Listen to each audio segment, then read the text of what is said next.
পেট পুলিশের দাদাগিরির ডোমকলে মুর্শিদাবাদের ডোমকল থানায় এক চাঞ্চল্যকর ঘটনার সাক্ষী থাকলো সবাই।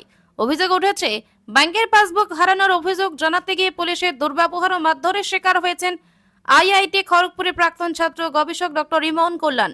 জানা গেছে, সম্প্রতি ব্যাংকের পাসবুক হারিয়ে যাওয়ায় ডক্টর ইমন কল্যাণ ডোমকল থানায় সাধারণ অভিযোগ জানাতে যান, কিন্তু সেখানে কর্তব্যরত পুলিশ ইন্সপেক্টর উজ্জ্বল বিশ্বাস তাকে অপমান করেন ও দুর্ব্যবহার করেন বলে অভিযোগ। এমনকি শারীরিকভাবে হেনস্থার অভিযোগ উঠেছে ওই পুলিশ কর্মীর বিরুদ্ধে। ঘটনার পর ক্ষুব্ধ ইমন কল্যাণ জেলার পুলিশ সুপার, মহকুমা পুলিশ আধিকারিক এবং ডোমকল থানার আইসির কাছে লিখিত অভিযোগ জমা দিয়েছেন। তার দাবি, থানায় একজন সাধারণ নাগরিকের সঙ্গে পুলিশের এমন আচরণ সম্পূর্ণ অনৈতিক এবং দোষীদের বিরুদ্ধে কঠোর ব্যবস্থা নেওয়া হোক। ঘটনাটি সামনে আসতে শিক্ষিত মহলে ক্ষোভের সৃষ্টি হয়েছে। অনেকেই প্রশ্ন তুলছেন, যদি একজন উচ্চশিক্ষিত ব্যক্তি থানায় গিয়ে সুবিচার না পান তাহলে সাধারণ মানুষের কি অবস্থা হবে। সামাজিক মাধ্যমেও ঘটনার নিন্দার ঝড় উঠেছে। ডক্টর ইমন কল্যাণের অভিযোগ প্রসঙ্গে ডোমকল মহকুমা পুলিশ আরক্ষা আধিকারিক শুভম বাজাজ জানিয়েছেন, আমার কাছে লিখিত অভিযোগ জমা পড়েছে, তদন্ত করে প্রয়োজনীয় আইনানুগ ব্যবস্থা নেওয়া হবে। এখন সকলের নজর প্রশাসনের দিকে। সাধারণ মানুষ আশা করছেন দোষীদের বিরুদ্ধে কঠোর ব্যবস্থা নিয়ে ন্যায় বিচার নিশ্চিত করা হবে। Bureau report, news 4 Bangla. আমি আইআইটি খড়গপুর থেকে পিএইচডি করেছি। তো আমার যে পাসবুক ছিল এসবিআই অ্যাকাউন্টের, সেই পাসবুকটা হারিয়ে যায়। তার জন্য আমি একটা জিডি করতে যাই 1:30 নাগাদ।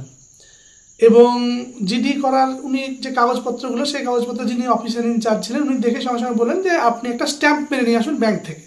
তখন ওনাকে আমি বোঝানোর চেষ্টা করি যে না, আমার ব্রাঞ্চটা হচ্ছে খড়গপুরে, তাই আমার পক্ষে স্ট্যাম্প মারা সম্ভব না। তখন উনি বললেন আমি করতে পারবো না। আমি বললাম আপনি ডিনাই করছেন কেন? তখন বলছেন তুমি জোরে কথা বলছো কেন? এবং আগের কথাগুলো উনি খুব জোরে বলছেন। তাই মানে আমি কেন জোরে বলছি, আপনি জোরে কথা বলছেন। তখন উনি বলছেন না তুমি জোরে কথা বলছো। তারপরে থানার যে আশেপাশে স্টাফ ছিল তারা সঙ্গে সঙ্গে আমাকে ছেঁকে দেবো, না তুই জোরে কথা বলছিস, তোকে লকআপে দেবো। এই রকম বাকবিতণ্ডা একটা চলছিল। চলতে চলতে হঠাৎ করে মেজবাবু উজ্জ্বল বিশ্বাস বলে উনি আসলেন। উনি বললেন কী হয়েছে? দিয়ে আমি বললাম যে স্যার এরকম এই ঘটনা। তখন উনি আমার কাগজপত্র কই, এই কাগজগুলো বলে দেখি বলে উনি সঙ্গে সঙ্গে কাগজগুলো নিয়ে বলেন ঠিক আছে আপনি আমার সঙ্গে আসুন। আমি এবার বুঝতে পারি না, আমি সরল বিশ্বাসে ভাবছি যে ঠিক আছে উনি কাগজ নিয়ে হয়তো ঠিক করে দেবেন।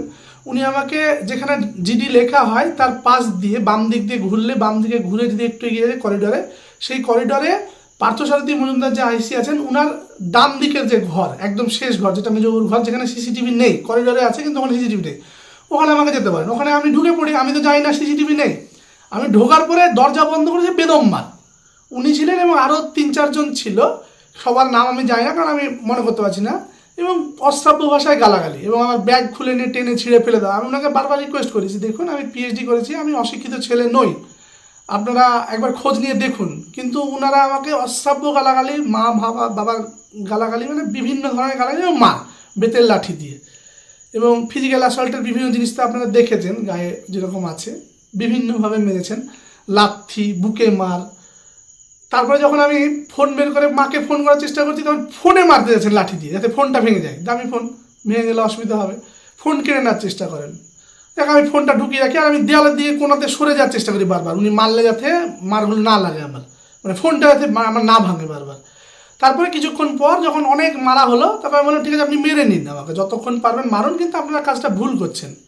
তখন উনি আমাকে আবার গালাগালি করেন। এবং ওর সঙ্গে সুরজ কুমার বলে একজন অফিসার, উনি বসেছিলেন এবং হাসছিলেন।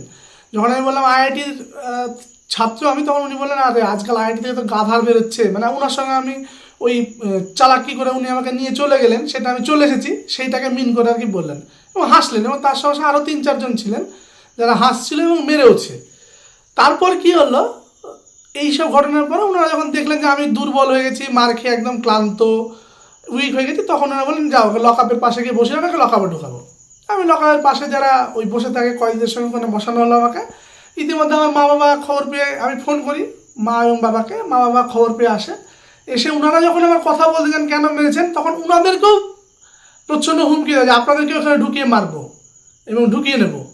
এবং আমাকে বারবার, আমি মা বাবার সঙ্গে কথা বলতে যাচ্ছিলাম, ওনাদেরকে মানা করছিলাম যে তোমরা যেও না, তোমাদেরকেও কিন্তু ওখানে সিসিটিভি নেই, মারার চেষ্টা করবেন।